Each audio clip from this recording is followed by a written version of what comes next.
Commander Jake Morrison stood on the bridge of the starship Starbound, watching the stars drift past the windows. His crew had just finished setting up humanity's first colony on a distant world called New Haven. The mission took 3 years, but it was worth it. Humans now had a foothold in deep space, far from Earth. Jake was tired but happy. The colonists were safe, their new home was perfect, and Earth would be proud. He looked forward to getting back home and seeing his family again. His daughter would be starting college by now, and his wife probably had 1,000 stories to tell him. "Commander, we're picking up something strange," said Lieutenant Tony Mitchell from the communications desk. Tony was young but smart, one of the best officers Jake had ever worked with. "What kind of strange?" Jake asked, walking over to look at the screens. "It's a signal, sir. But it's not like anything we've seen before.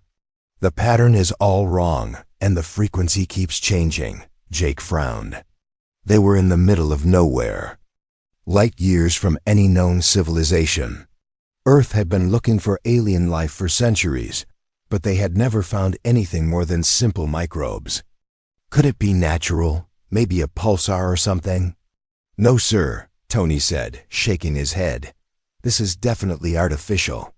Someone or something is broadcasting this." Dr. Lisa Carter looked up from her science station. She was the ship's expert on alien life, though until now she had only studied theories and possibilities. "Commander, may I take a look at the signal?" "Go ahead, Doctor."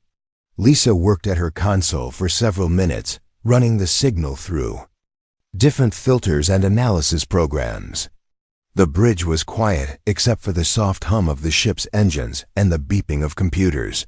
"This is incredible," Lisa whispered. "The signal is definitely from an intelligent source. And Commander, I think they're trying to communicate with someone. Can you understand what they're saying?" "Not yet, but I can try to decode it. Give me some time." Jake nodded. "Tony, record everything. We don't want to miss a single bit of this." For the next 6 hours, Lisa worked on the signal while the rest of the crew tried to stay calm. This was the moment humanity had dreamed of for generations, first contact with alien life. But something felt wrong about it. The signal wasn't a greeting or a message of peace. It felt desperate. "I've got something," Lisa announced. "The signal is mathematical at first, then it becomes more complex.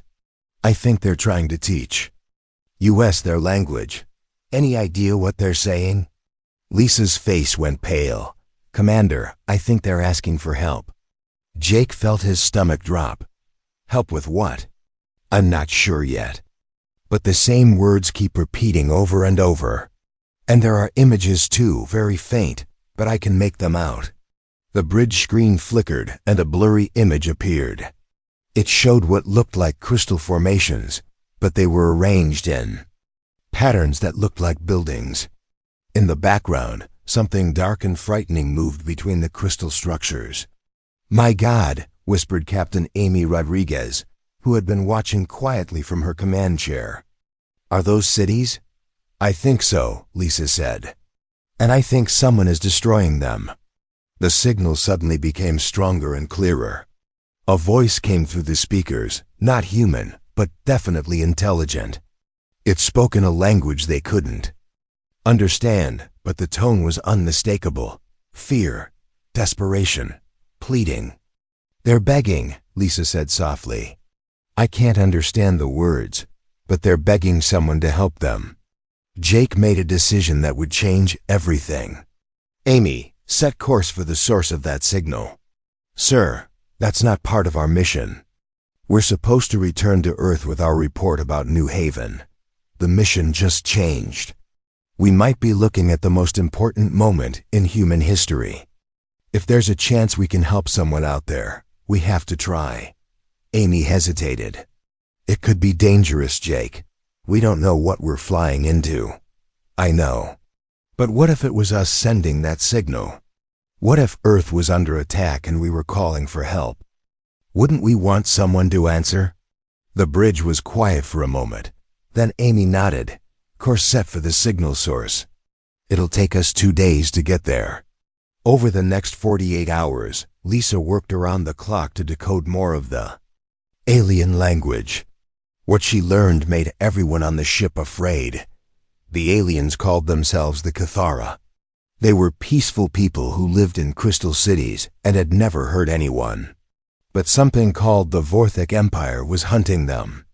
Down, the Cathara had been running from world to world for 50 years, but the Vorthic always found them.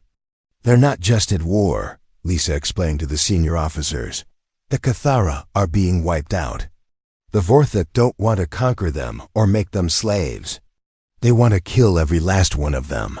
Why? Asked Dr. Ben Parker, the ship's. Doctor, I don't know. But the Cathara have been trying to contact other species for help. No one has answered their calls. Jake felt sick. Somewhere out there, an entire race of people was being murdered, and nobody cared enough to help them. When they arrived at the signal source, what they found was worse than anything they had imagined. The system had once been beautiful, with several planets covered in the crystal cities they had seen in the transmissions. Now it was a graveyard. Broken pieces of crystal buildings floated in space around a dying star. The planets were cracked and lifeless. And in the middle of it all, a few small ships were broadcasting the desperate signal they had been following. There, Amy pointed at the screen. Those ships are still alive. Take us in slowly, Jake ordered. We don't want to scare them. As they got closer, they could see that the alien ships were badly damaged. They looked like they had been running for a very long time. Commander, Tony said from his station, I'm getting a new signal. They've seen us. The alien voice came through the speakers again, but this time it sounded different. Not just desperate, but hopeful. They're trying to talk to us, Lisa said. I think they want to know if we're here to help. Jake looked around the bridge at his crew. They were just one small ship with no weapons and no army. What could they possibly do against an empire that destroyed entire worlds? But then he thought about the signal they had been hearing for days. The sound of people begging for someone, anyone, to care about them, to help them survive. Tony, open a channel, Jake said. Let's see if we can talk to them. The alien ships were small and looked like they might fall apart at any moment. Jake could see burn marks and holes in their hulls. Whatever had attacked them had been thorough and cruel. Commander, they're responding to our signal, Tony said. It's coming through clearer now. A new voice came through the speakers. It was different from the desperate broadcasts they had been hearing. This voice was older, tired, but still strong. Unknown vessel, please identify yourself. Are you from the Vorthic Empire? Lisa worked quickly at her translation system. I can understand some of it now, Commander. They want to know if we're their enemies. Tell them we're from Earth. Tell them we heard their signal and came to help. Lisa spoke into the communicator, using the basic words she had learned from their transmissions. The response came back immediately, and this time there was excitement in the alien voice. They want to come aboard our ship, Lisa translated. Their leader wants to meet with us. Jake looked at Amy. What do you think? It's risky. We don't know anything about them. They could be dangerous. They're refugees, Amy. Look at their ships. They're barely holding together. I don't think they're a threat to us. Dr. Ben Parker stepped forward. I'll need to check them for diseases or anything that might hurt us. But if they're really asking for help, we should at least listen to them. Agreed. Tony, tell them they can send one representative. We'll meet in the cargo bay. An hour later, Jake stood in the cargo bay with Amy, Lisa, and Ben. They had set up a temporary meeting area with tables and chairs. The ship's security team was nearby but hidden, just in case. The airlock opened, and Jake got his first look at an alien being. The Cathara was about as tall as a human, but much thinner. Its skin looked like living crystal that caught the light and threw it back in beautiful colors.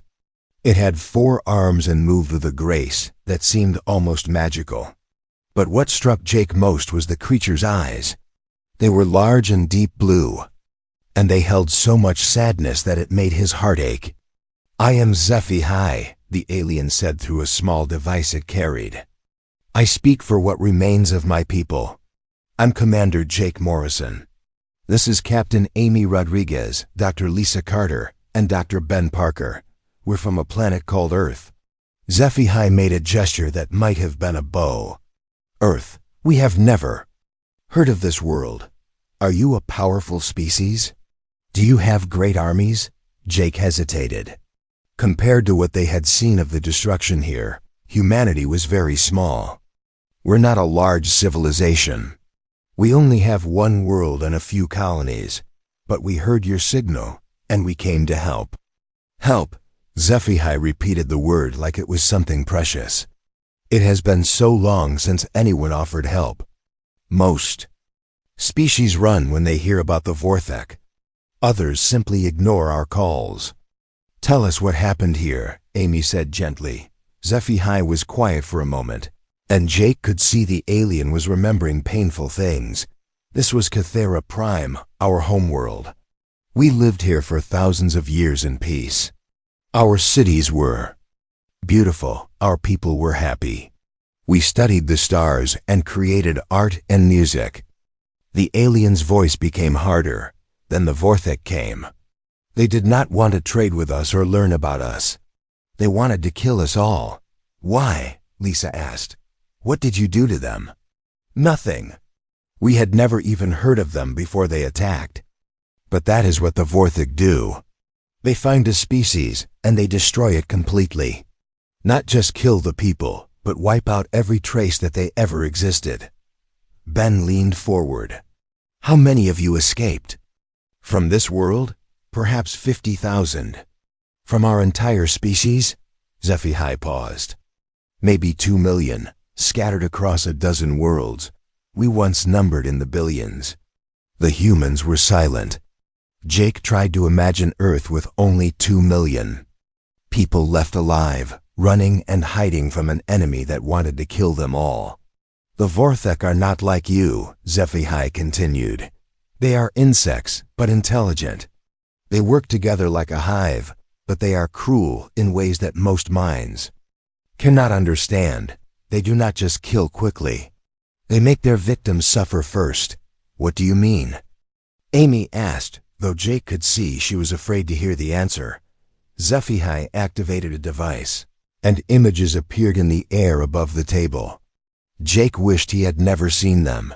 The pictures showed Cathera being kept in cages like animals. Some were being cut apart while still alive. Others were being forced to watch their families being tortured. Children were separated from their parents and kept in tiny cells. "They study us like we are insects," HFY said. "They want to know how much pain we can feel before we die. They keep some of us alive to breed, so they will always have fresh victims." Ben turned away from the images, looking sick. Lisa was crying. Even Amy, who had seen combat, looked shocked. "How long has this been going on?" Jake asked. 53 years. "We have been running for 53 years. Every time we think we have found safety, they find us again. They have ships that can travel faster than ours, and they never give up. Have you tried to fight back?" "Of course. In the beginning, we had armies and weapons. But the Vorthek are not just cruel, they are also smart about war. They study how each species fights, then they find ways to beat them. Every time we learned new tactics, they learned counter-tactics." HFY looked directly at Jake. "Commander Morrison, I must tell you something important. The Vorthek have been watching your species too." Jake felt ice in his stomach. "What do you mean?" "They know about Earth. They know about your colonies. They have been studying you for years, waiting for the right time to attack." "When?" Amy demanded. "Soon, very soon. They are gathering a fleet now. When they finish with the last of my people, they will come for yours." The cargo bay was completely quiet except for the hum of the ship's engines. "How do you know this?" Lisa asked. Because that is always what they do. They are very organized, very patient. They pick their targets years in advance and study them. Then they attack when the target is weakest. HFY stood up slowly. I came here to beg for your help, Commander Morrison. But now I see that I must also warn you. The Vorthik are coming for Earth, whether you help us or not. The only question is whether you will face them alone, or whether we will face them together. Jake looked at his crew. They were all thinking the same thing he was. Humanity had lived in peace for so long that most people had forgotten what real war looked like. Could they really fight against an enemy that had destroyed countless other species? But then he thought about the images HFY had shown them. He thought about Earth, about his daughter starting college, about all the innocent people who had no idea what was coming for them. What do you need from us? Jake asked. HFY looked at Jake with something that might have been hope. We need sanctuary first. My people are dying in those broken ships. We need food, medicine, and a safe place to rest. We can help with that, Dr. Ben Parker said immediately. Our medical bay isn't large, but we can treat the wounded. And we have enough food supplies for now. Thank you, HFY said. But there is something more important. We have knowledge that your species will need. We know how the Vorthik fight, how they think, how they plan their attacks. We have been studying them for 50 years. Jake felt his heart racing. What kind of knowledge? Their ships, their weapons, their tactics, most importantly, their weaknesses. Yes, Commander Morrison, they do have weaknesses. We have learned them the hard way. Amy stepped forward. We need to contact Earth immediately. Our government needs to know about this threat. I agree, Jake said. But first, let's get your people aboard our ship. We can talk more once everyone is safe. The next few hours were busy. The Starbound's crew worked to bring the surviving Kithura aboard. There were about 300 of them, all that remained from a world that once held billions. Many were injured, all were exhausted, and some were so traumatized they could barely speak. Dr. Ben Parker worked without stopping to treat the wounded.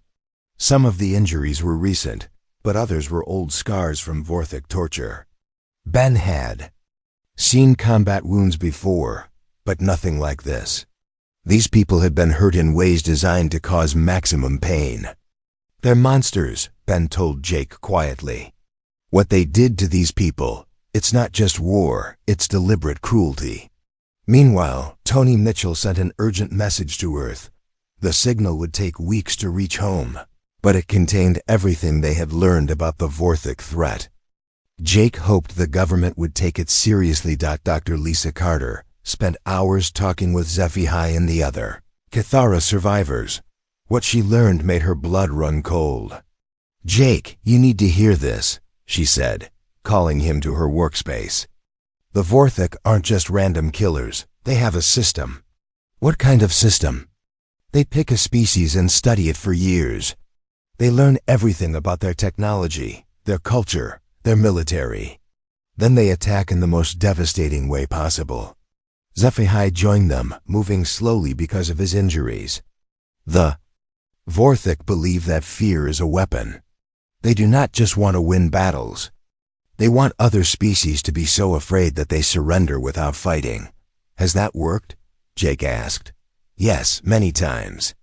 Some species hear about what happened to us and immediately flee to other galaxies.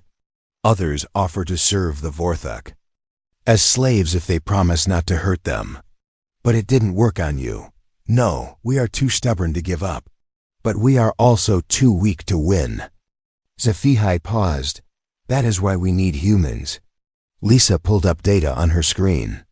According to what they've told me, the Vorthik have been watching Earth for 5 years.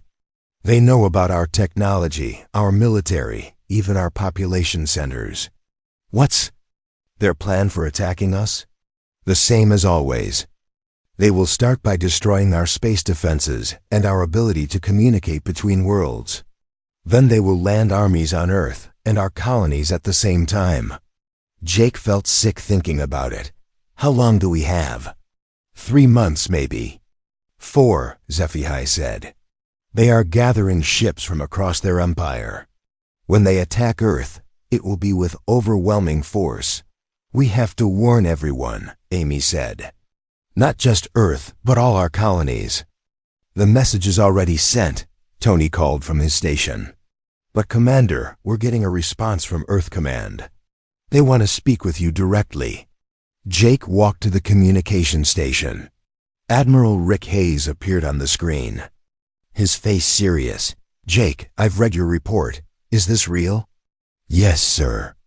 I have 300 alien refugees on my ship who have been running from these Vorthek for 50 years.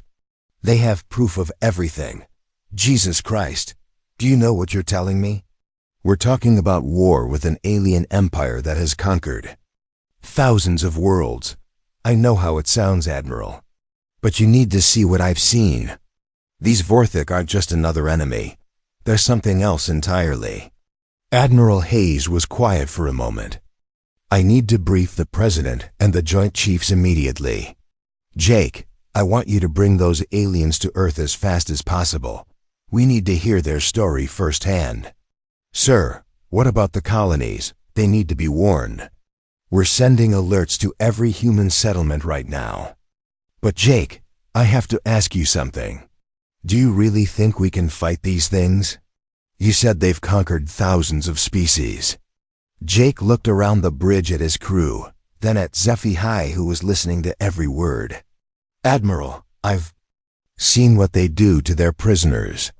I've seen the fear in the eyes of people who have been running for 50 years. If we don't fight them, we'll spend the rest of our lives running too, and eventually, they'll catch us. That's not what I asked, Commander. Jake thought about it carefully. Sir, every species they've faced has tried to fight them the same way. Traditional military tactics, defensive positions, trying to negotiate. It hasn't worked. So what are you suggesting? Maybe we need to try something different. Maybe we need to think like humans, not like the other species they've conquered. Admiral Hayes looked interested. What do you mean? I mean, maybe we need to stop thinking about this as a war and start thinking about it as a fight for survival. When humans fight for survival, we don't follow rules. We do whatever it takes to win. HFY stepped forward. Admiral Hayes, may I speak? Go ahead. The Vorthek expect their enemies to be civilized. They expect you to fight honorably, to protect your civilians, to follow the laws of war. Every species they have conquered has done this. Are you saying we shouldn't protect our civilians? No, I am saying that when the Vorthek threaten your civilians, you should threaten theirs. When they try to destroy your worlds, you should destroy theirs first. They have never faced an enemy that was willing to be as ruthless as they are. Admiral Hayes stared at the screen for a long moment. That's not who we are. Humans don't commit genocide. No, Jake said, but we do protect our families. And if someone threatens our families, we don't just defend. We make sure they can never threaten anyone again. The communication went quiet. Jake could see Admiral Hayes thinking about everything they had told him. Get to Earth as fast as you can, Jake. We have a lot to discuss. The screen went dark. Amy looked at Jake. Do you really think we can win this? Jake looked at HFY, then at his crew. I think we're going to find out what humans are really capable of when someone threatens everything we care about. And what's that? Lisa asked. I don't know yet. But I have a feeling the Vorthek are going to be very surprised. 2 weeks later, Jake stood in the main briefing room at Earth Defense Command. The room was filled with the most powerful military leaders on Earth. President Kate Williams sat at the head of the table, her face grave. Next to her was General Paul Stevens, Admiral Rick Hayes, and Dr. Elena Ross, Earth's top expert on alien psychology. HFY stood at the front of the room, looking small next to the large screens showing images of Vorthek ships and weapons. The alien had recovered some of his strength during the journey to Earth, but Jake could still see the weight of 50 years of running in his eyes. "Show them the breeding facilities," President Williams said quietly. HFY activated his device, and the screens filled with images that made several people in the room turn away. Jake had seen them before, but they still made him sick. Rows of cages holding different alien species. Children separated from their parents. Torture chambers disguised as laboratories. "This is what the Vorthik do to every species they conquer," HFY said. "They do not kill quickly. They study pain. They learn how to cause the most suffering possible." General Stevens leaned forward. "How many species have they done this to?" "We have counted evidence of at least 200 different species in their facilities. Most are now extinct." The room was silent for a moment. Dr. Ross spoke up. "I've been studying the psychological profiles of the Vorthik leadership. They're not just cruel by accident. Cruelty is their primary tool of control. They believe that if they make other species afraid enough, those species will surrender without fighting." "Has it worked?" President Williams asked. "Unfortunately, yes. According to our new allies, at least 50 species have surrendered to the Vorthik without firing a shot. They were so terrified by what happened to other species that they gave up immediately." Admiral Hayes pulled up tactical displays. "We've been analyzing their military capabilities based on information from the Cathara. Their technology is advanced, but not impossibly so. What makes them dangerous is their numbers and their willingness to accept massive casualties. They fight like insects," HFY added. "Individual Vorthik don't matter to them. Only the success of the hive matters. They will sacrifice 1,000,000 soldiers to kill one enemy if it helps them win." President Williams looked around the room. "I've made my decision. We're not running, and we're not surrendering. The question is how we fight." General Stevens activated another display. "We've been working with the Cathara to develop new weapons and tactics. Dr. Carter and her team have made some interesting discoveries." Dr. Lisa Carter, who had been working with the refugees since they arrived on Earth, stood up. "The Vorthik have two major weaknesses. First, they're extremely vulnerable to certain biological agents. Their immune systems evolved to handle diseases on their own worlds, but they have no defense against Earth pathogens modified with Cathara biotechnology." "Biological weapons?" President Williams looked uncomfortable. "That's against international law." "Ma'am, with respect, international law doesn't apply when we're fighting for the survival of our entire species," General Stevens said.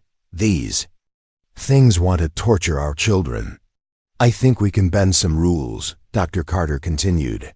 "The second weakness is psychological. The Vorthik expect their enemies to fight defensively.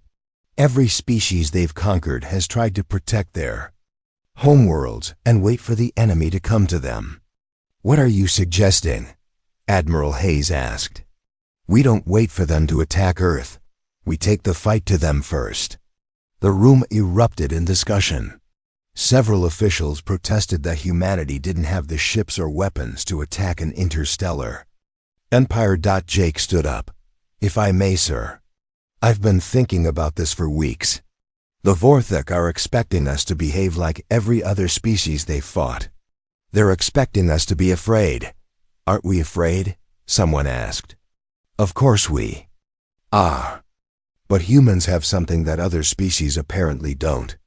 When we're afraid, we don't just hide, we get angry." President Williams nodded. "Go on, Commander." "The Vorthik study their enemies for years before attacking. They know our military strength, our technology, our population. But there's one thing they don't know about humans." "What's that?" "They don't know what we're like when someone threatens our families." General Stevens smiled grimly. "Commander Morrison is right. We've been thinking about this all wrong. We've been planning to defend Earth and our colonies. But what if we don't?" "What do you mean?" Admiral Hayes asked. "What if we evacuate the civilians and then turn our worlds into traps? What if instead of trying to protect our territory, we focus on destroying theirs? Dr. Ross pulled up her psychological analysis. The Vorthic Empire is built on fear and control. They maintain order by making examples of species that resist them. But what happens if they encounter a species that's willing to be just as ruthless as they are? They've never faced that before, HFY said quietly. Every species they've conquered has tried to maintain their moral principles, even while being destroyed. You humans might be the first to understand that sometimes survival requires becoming something you don't want to be. President Williams stood up. I want options. Military options, technological options, diplomatic options if they exist. We have 2 months before their invasion fleet arrives. Ma'am, there's something else, Jake said. The Cathara have offered to share all of their technology with us.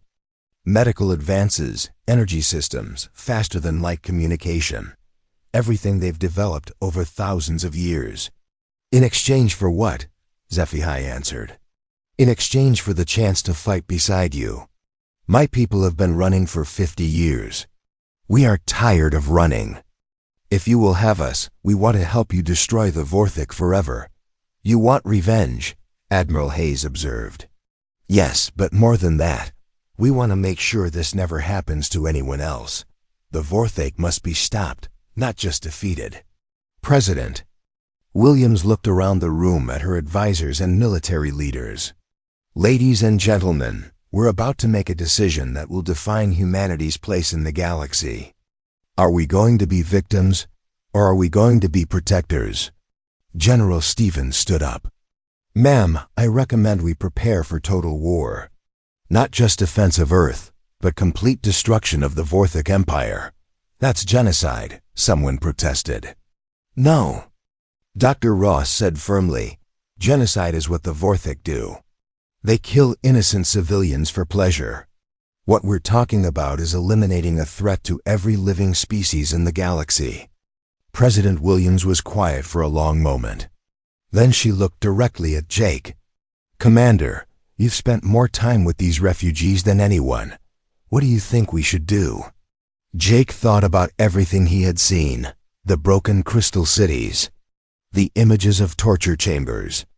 The fear in HFY's eyes when he talked about the Vorthic coming for Earth. Ma'am, I think we should show the galaxy what happens when someone threatens humanity.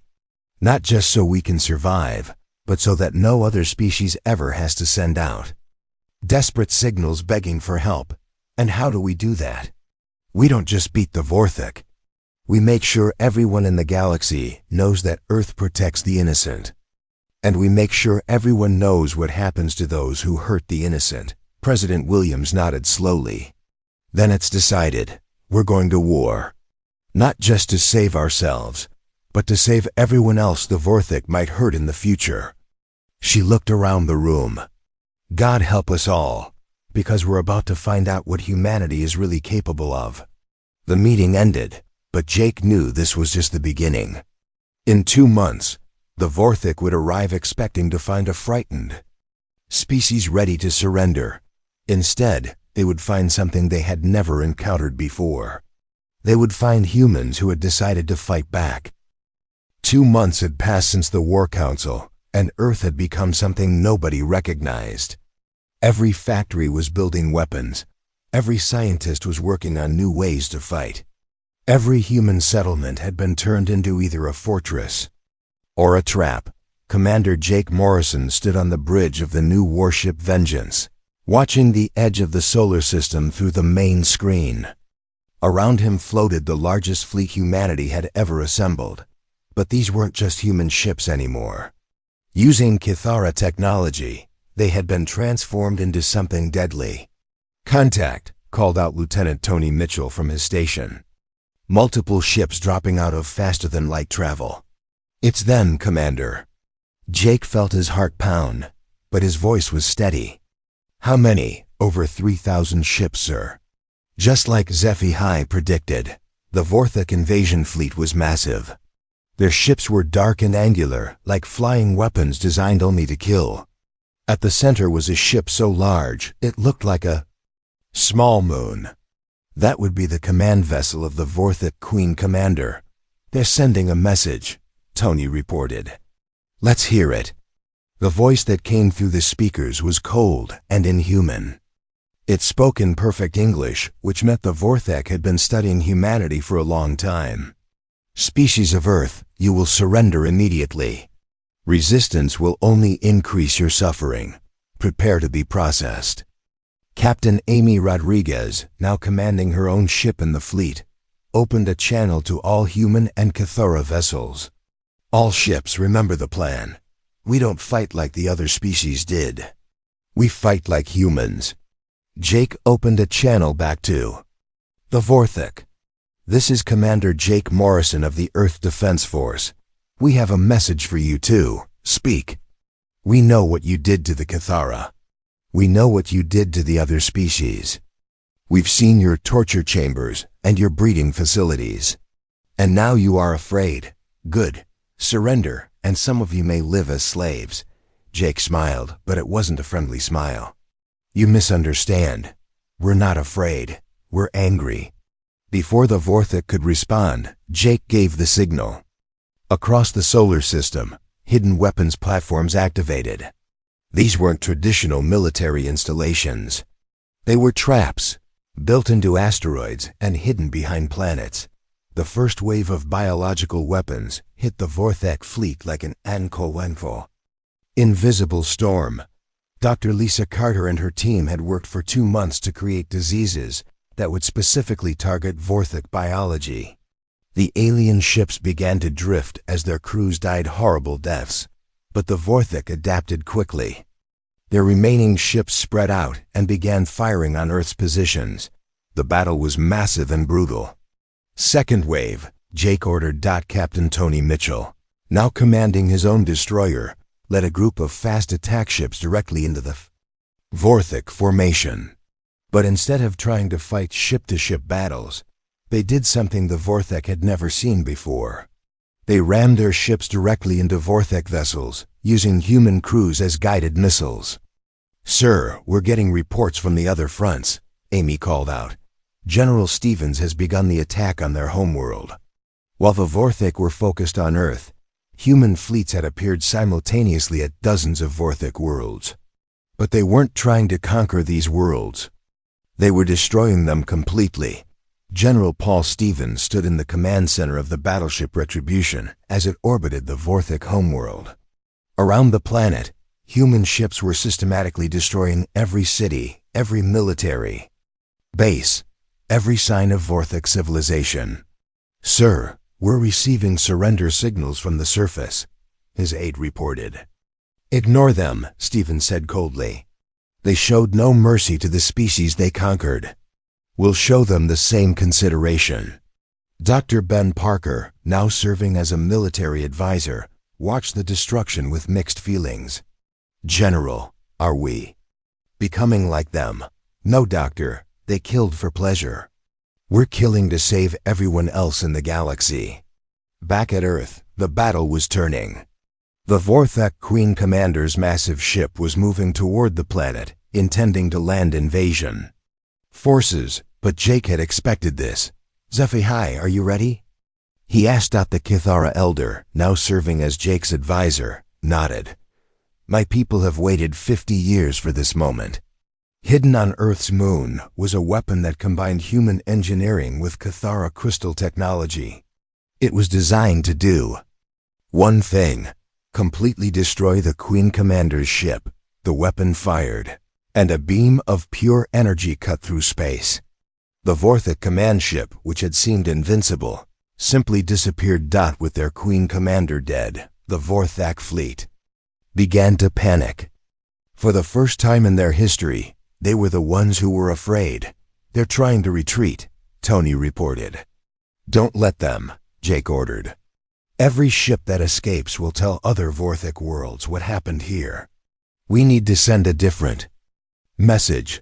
The human fleet pursued the retreating Vorthik ships, hunting them down one by one. It was brutal, but Jake knew it was necessary. The galaxy needed to know that the Vorthik Empire was finished. Admiral Rick Hayes contacted Jake from Earth Defense Command. "Jake, we're getting messages from across the galaxy. Other species are asking what happened to the Vorthek." "What are you telling them the truth?" "That humanity answered when someone begged for help, and that we made sure the Vorthek will never hurt anyone again." 3 days later, the last Vorthek ship was destroyed. The empire that had terrorized the galaxy for centuries was gone. Jake stood in the same cargo bay where he had first met HFY. But now it was filled with representatives from dozens of alien species. They had all come to Earth to see the humans who had accomplished the impossible. "You did more than save us," HFY said to Jake. "You saved everyone." President Kate Williams addressed the gathered aliens. "Let this be known throughout the galaxy. Earth stands ready to protect those who cannot protect themselves. We will answer when the innocent call for help." An alien ambassador asked, "What do you want in return?" "Nothing," Williams replied, "except for species like the Vorthek to know that if they threaten the innocent, they will face humanity's complete response."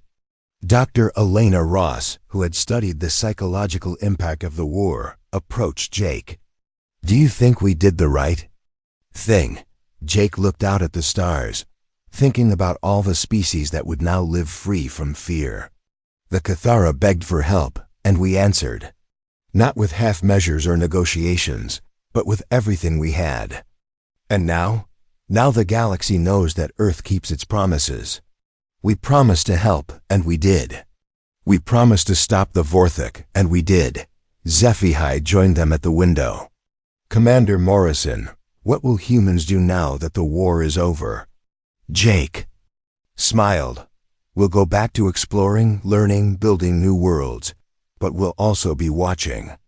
And if another species like the Vorthek appears, if someone else starts hurting the innocent ... yes, we'll answer that call too. Because that's what humans do. We protect those who need protecting, no matter what it costs us." Outside the window, ships from dozens of worlds were leaving Earth, carrying the message to every corner of the galaxy. The Vorthek Empire was gone, and in its place was something new, the knowledge that somewhere in the galaxy, there was a species that would fight for justice. The age of fear was over. The age of human protection had begun.